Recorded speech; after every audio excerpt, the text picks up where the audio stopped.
Thanks a lot, Sofian, for giving me a space to speak into this lovely meeting.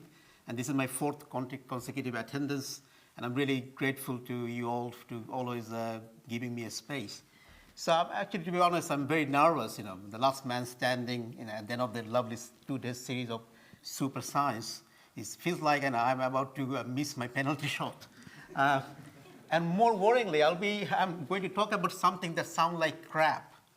And in a whispering manner, if I say that I'm more like a cricket fan than a football, that probably will kill everything. Anyway, often people ask me, what are you working on? And I cannot give good answer because I'm interested by many things, which is really alarming.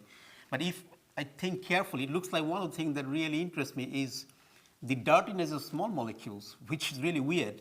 There are fancy names like promiscuity, polypharmacology. With the hope of finding better chemical probes. I haven't found anything yet, but there is a journey, and I would like to share something today based on the CRAC channels. So before going to the CRAC channels, there is a context. A lot of you may already know that there is a weird calcium influx pathway known as the store-operated calcium pathway, SOC. My students call it SOCE. I don't know which one is the right. So the phenomenon was found in the early 70s. It looks like whenever there's look at this situation. Whenever there is a rapid calcium mobilization from the internal calcium store, it always followed by a more slow, sustained calcium entry. And it lent itself to a nice, easy calcium imaging experiment where you can actually empty the store either physiologically by IP3 generating stimulus or pharmacologically using tepsigargin, which will block the SERCA pump and passively deplete the ER. And then everything you do in a zero calcium, extracellular calcium. And then if you put the calcium back, you get a massive calcium influx. So the assay was easy. And at the current level, it's not the easiest current to record. It's very slowly developing, and it's very tiny current. But for a long time, the molecular entity, you see how bad I'm doing on this. So the molecular entity of what is actually mediating this pathway remained really nebulous. A lot of TRIP channels, especially the members of the calcium permeable TRIP-C family and few TRIP-V like TRIP-V6, they came and they went back. There are a lot of high quality papers. But anyway, to cut a long story short, in 2005, 2006, 2 different groups, they identified 2 protein players that actually make this pathway. And I call it really unique. It's an ion channel which is reconstitutable in situ, on demand, and it involves protein from 2 different membranes. One is sitting in the ER membrane, the steam protein, and the other which forms the pore of the channel, the ORI protein sitting in the plasma membrane, and that interact with each other when the store is emptied in a vicinity when the ER membrane close proximity to the plasma membrane. And it has got this fancy name, calcium release activated calcium channel or CRAC channels. And it looks like this pathway initially was thought of as a feature of the non-excitable cell, including the immune cell. By now we know that it's present everywhere, and that actually raises a huge question. Is it really a targetable pathway? Anyway, apart from providing the calcium refilling mechanism for the empty store, it looks like depending on the cell type, especially the immune cell, there are some specific biological function. For example, the calcium activating the phosphatase calcineurin, then make the phosphorylated NFAT dephosphorylated, moving to the nucleus, which you can also chase experimentally using confocal imaging with the NFAT conjugated to GFP. You can see in a resting condition, it's kind of diffuse, and whenever you empty the store by tepsigargin, it's more like a nuclear. And this nuclearly translocated NFAT then actually lead to the pro-inflammatory cytokine production. And over the years, by now we know that this pathway, you can easily envisage how it can go wrong and what kind of disease it can lead into. For example, it underlies hyperactive immune cell, and it's unsurprising that this is a feature of many autoimmune diseases. And also during the COVID time, it was also revealed that it is involved in a cytokine storm for no unsurprising reason. In case of microglia, again, it's implicated for activating the microglia, and there is implicated neuroinflammation and also neuropathic pain as well. And there are also non-neuronal, non-immune cell death, mainly coming from sustained calcium influx. And that leads to acute pancreatitis and acute kidney injury. The reason for highlighting these 2 in blue color is there are drugs in phase 2 and initial phase 3 clinical trials by calcimidica against these indications. But there are also emerging stories about involvement in stroke, neurodegenerative diseases either directly because of neuronal death or coming from neuroinflammation. Anyway, I'm not here to actually propose whether it's a good target or bad target, but it looks like a lot of big companies picked up on these very early on in the 80s with GSK, Synta, Roche, and coming up with molecules, even though during that time people didn't know what are the molecular protein underlying this pathway. And these days, actually, for some reason, they're not heavily involved as far as I'm aware, but there are some academic-led industries, like Calcimidica is the forefront and others, who are actively driving some molecules in this area. So if you Google image, you will find a lot of molecules. It's a big jungle, actually, of different selectivity, different performance, different efficacy. The list is continuous growing. In every regular interval, you find new molecule able to inhibit the CRAC channels. So that actually raises this concern. What I am doing in this big mess, probably it's satisfying this popular wise saying that sometimes fools do rush to places where angels fear to tread. Initial idea was actually from a Me Too feeling, because when I started my own group, the only equipment I had, it was a fluorescent microscope, a computer, and a pH meter. I thought, what can I do to actually welcome an MPhil student? But another more intellectual interest I had was most of the existing CRAC molecules, CRAC inhibitory molecules, were actually obtained in a phenotypically drug discovery initiative. They look for what inhibits the NF-80 translocation or what inhibits the interleukin IL-2 secretion or TNF-alpha secretion. So I wanted to take more like a rational targeted approach. And I wanted to look at the approved drug library. I know there was a risk because normally even to find good molecule from a big chemical space could be not easy. And then I want to look for a small chemical space. It would be even more complicated. But it was more practical for me because you can easily get molecule from sigma at a much affordable price as for an academic lab. And back in my head, I was also interested in some sort of computational methodology as well. That are there any method that could lead me to find some lead by screening some small size chemical spaces? Of course, there is a fancy kind of prospect like potential for drug repurposing. But now in reflection, I also think that another intention I had, that what if I find molecules that have got this off-target effect on this pathway? People normally will not screen against CRAC channels because normal cells CRAC will not be activated. But if there are molecules either activating or inhibiting this pathway, there will be immunological liabilities. Anyway, so how do we go about it? We went for initially with a ligand-based screening, and the idea was basically if we find molecule that has got similar property, maybe there is a finite possibility they will target into the same kind of target protein target channel. So we took some known CRAC channel inhibitors and then we converted them into some sort of 3D shape and color query. Shape you can see with this gray contour, and the color is basically having some functional group explicitly defined as the electron or hydrogen bond acceptor, donor, ring, hydrophobic moieties, blah, blah, blah. It's basically having a pharmacophore highlighted purely coming from small molecules. And then we screen the existing drug library. The work started in it was like 2015, 16. The drug library, approved library was around 2000-ish. Recently, couple of hundred has got added. So we screen molecules and try to find, can we find similar molecules? And the similarity could be visually subjective. You can randomly pick, oh, this looks similar. We took an objective way. We use a kind of scoring system called Tanimoto combo score, which is a linear sum of the shape Tanimoto and the color Tanimoto. Shape is basically how it matches the 3D shape. For example, this is one of the known CRAC inhibitor, and this is one of the hit. You can see shape-wise, it didn't occupy the whole of it, so it only matches around 64% shape.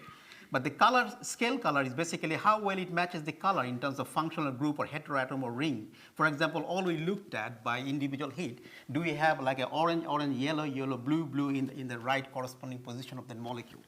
So it's not always by the hit list that the computer gives to you. It also subjective cherry picking one by one. And then in addition to that, there is also a complementary exercise where we can look at the surface charge distribution. Having functional group is like a 2D kind of interpretation, but the way the charges will be distributed on a molecule could depend on pH, depend on neighborhood of the atoms and ionizability of the groups.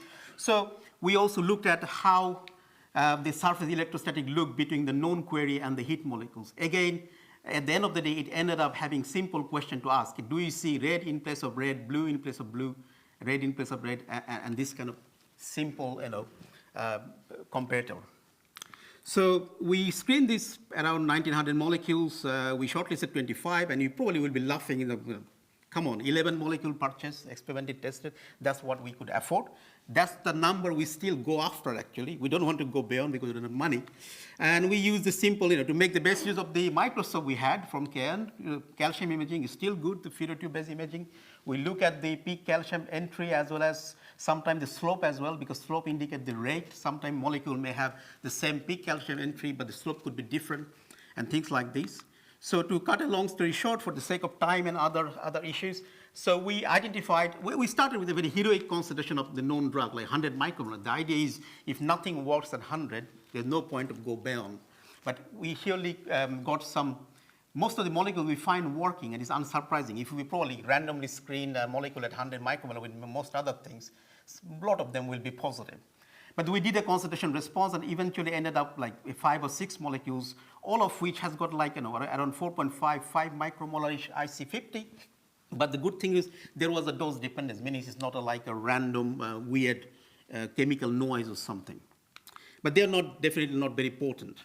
And we also did the electrophysiology. It was really painful, one of the most challenging recording probably I ever got into, to be frank. The current is tiny. And also you have to substitute the leak, you have to look after the different noise and other things. The tininess is the main problem, not the classical rig. But I also found yesterday a nice poster from SOFA. It looks like the automated version is really, can rescue us on that. Anyway, this is more to satisfy the referee that we have a dog that walks the tail like a dog, barks like a dog. It also reduces the current. But ideally, I would prefer calcium imaging first as a first line of screening, given the fact the current is tiny. And also, it was not an overexpressed system. It was an RBL1 cell, which is a rat basophilic leukemia cell line, one of the cell lines where the channel was first described.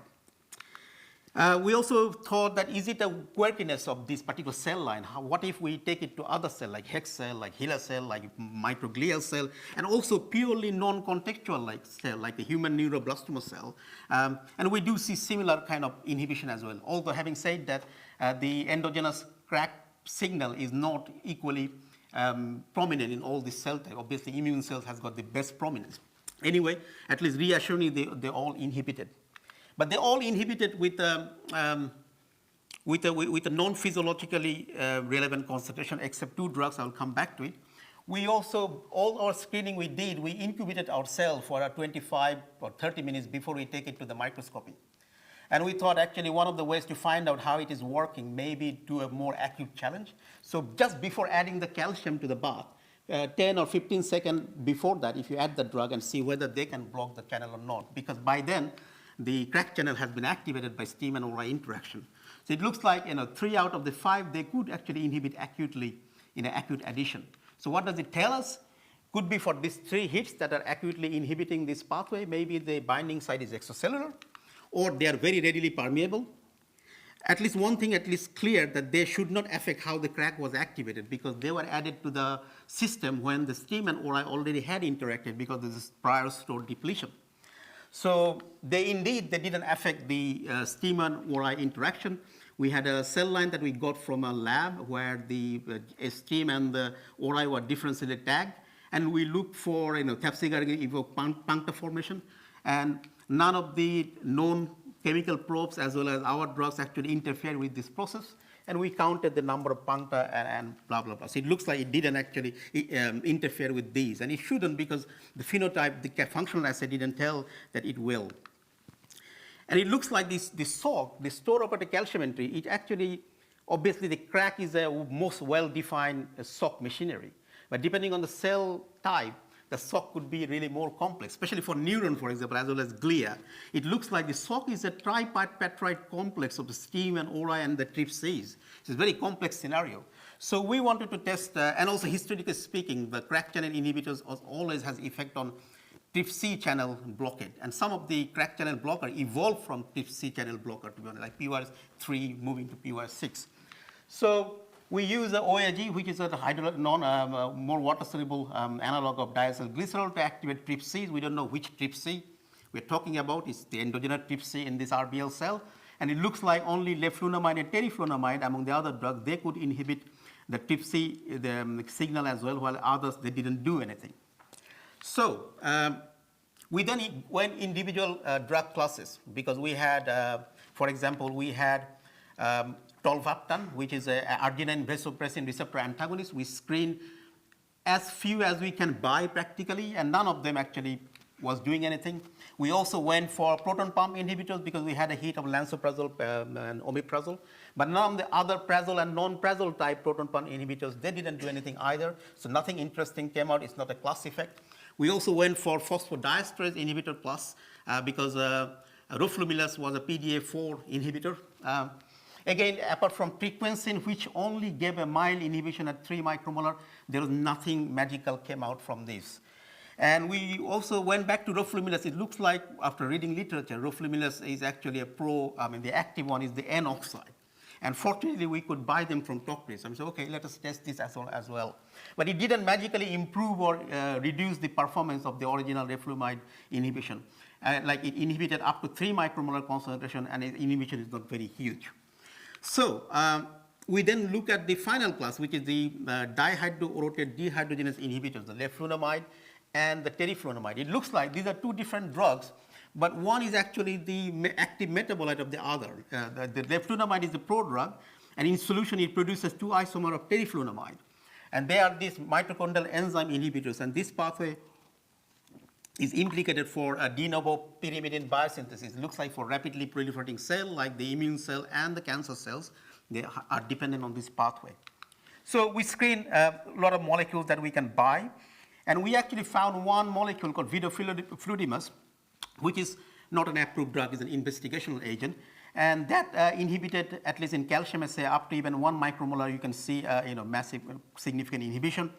And in the EFEs, even 300 nanomolar, you can see significant inhibition as well.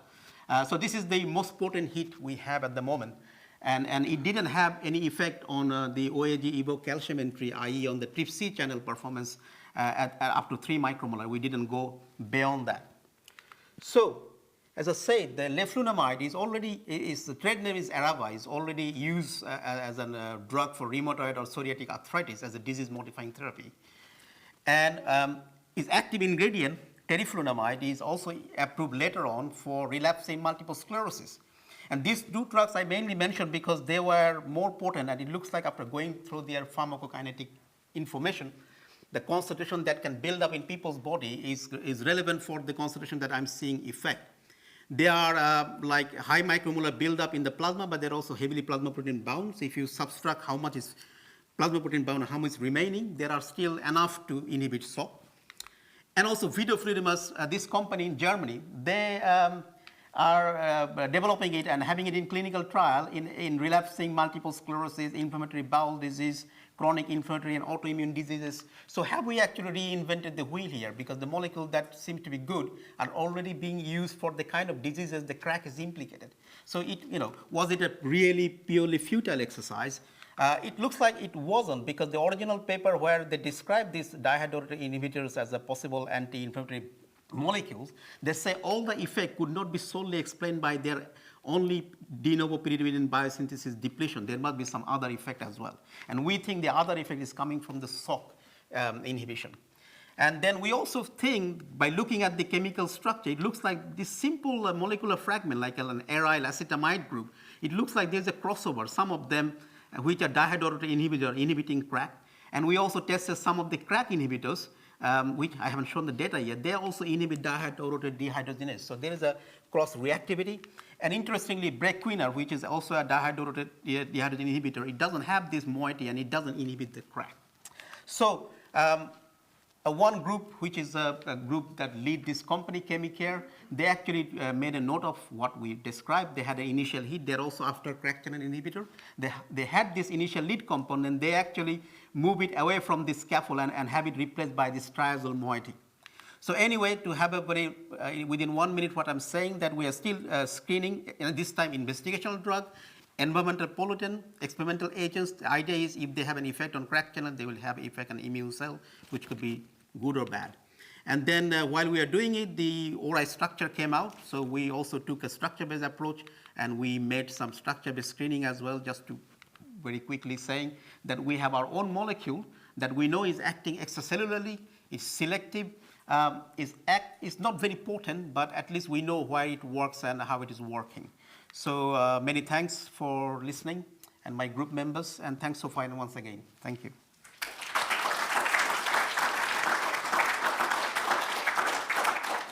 Thank you, Taufiq. We've probably got time for one, maybe two quick questions. Any quick questions at the end, Derek?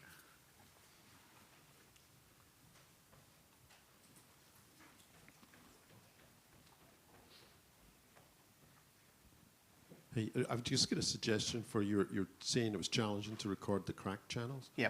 For the voltage-gated calcium channels, people used to replace the calcium with barium. Yeah. And you could get bigger currents. Can you do that with CRAC channels? And get With the CRAC channel, people have used a divalent free cation like sodium, then they have a bigger conductors. Yeah. But the barium, I don't think the barium is used. I have to admit, I haven't never tried it. Maybe barium doesn't go through it. So yeah. It's highly calcium selective. And there's a very strong rectification. Yeah. What is that? Is it just because of the asymmetrical distribution of calcium, or what is that? There is an inherent nature. People don't know whether there is any block or anything, but there is an inherent nature, but also the solution is also asymmetric as well. We have got a cesium-based solution in the pipette and the high calcium in the bath. So it is a bit of both. So this, and there is also, as time goes by, as more calcium comes in, there is also calcium-dependent inhibition as well. That can also contribute as well. Another quick one, or is that calling it a day? Thanks, Taufiq. That's good. Thank you. Thank you.